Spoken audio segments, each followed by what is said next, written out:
आइए कुछ और ज़्यादा सरसरी निगाह डालते हैं कि F-47 की जो काबिलियत है वो क्या है। फाइटर जेट है और दुनिया का सबसे घातक बताया जा रहा है, सबसे उन्नत, सबसे सक्षम, सबसे घातक विमान इसे कहा जा रहा है। 6th जनरेशन का फाइटर जेट है।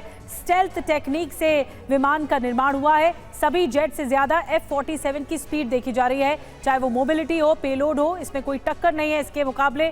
F-47 F-22 रैप्टर विमान की जगह लेगा। F-47 बनाने की जिम्मेदारी बोइंग को दी गई है, जिसके बारे में राष्ट्रपति ट्रंप बता रहे थे 2030 तक यूएस वायुसेना के बेड़े में शामिल हो जाएगा और 47वें राष्ट्रपति हैं ट्रंप, इसीलिए विमान का नाम F-47 रखा गया है। सुमित, आपको क्या लगता है कि क्यों इसे सबसे घातक विमान कहा जा रहा है पूरे जेट के इतिहास में? देखिए, बिल्कुल सबसे बड़ी बात यह है कि 6th जनरेशन है और ख़ास बात यह कि लगातार ये एक सवाल उठते आए हैं कि F-35 जो है वो सुखोई F-57 से ज़्यादा बेहतर नहीं है। लगातार इस बात को लेकर चर्चाएं होती रही, तो इसलिए अमेरिका चाहता था कि एक ऐसे फाइटर जेट को लाया जाए। और F-47 की खास बात यह भी है कि ना सिर्फ अमेरिकी एयरफोर्स को इसकी ज़रूरत थी चीन के खिलाफ लगातार उनके एयरफोर्स को काउंटर करने के लिए, बल्कि ये भी ज़रूरत थी कि एक ऐसा फाइटर एयरक्राफ्ट लाया जा सके जो लंबे समय के लिए, या फिर आप कह सकते हैं कि उसकी ज़्यादा स्टिल्थ कैपेबिलिटीज़ हों, स्ट्राइक्स के अंदर लगातार मल्टीपल यूज हो सके। और यही वजह है कि अब F-47 को लेकर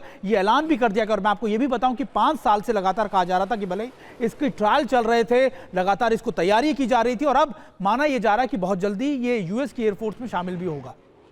जी, बहुत इंपॉर्टेंट पॉइंट्स आपने बताया F-47 के बारे में, क्योंकि 47वें राष्ट्रपति हैं डोनाल्ड ट्रंप और इन्हीं के नाम पर ही F-47 का नाम दिया गया। F-22 जो पहले से ही अमेरिका में फाइटर जेट्स हैं उनकी जगह लेगा। बहुत बहुत शुक्रिया आप तमाम खास मेहमानों का इस खास पेशकश में शामिल होने के लिए।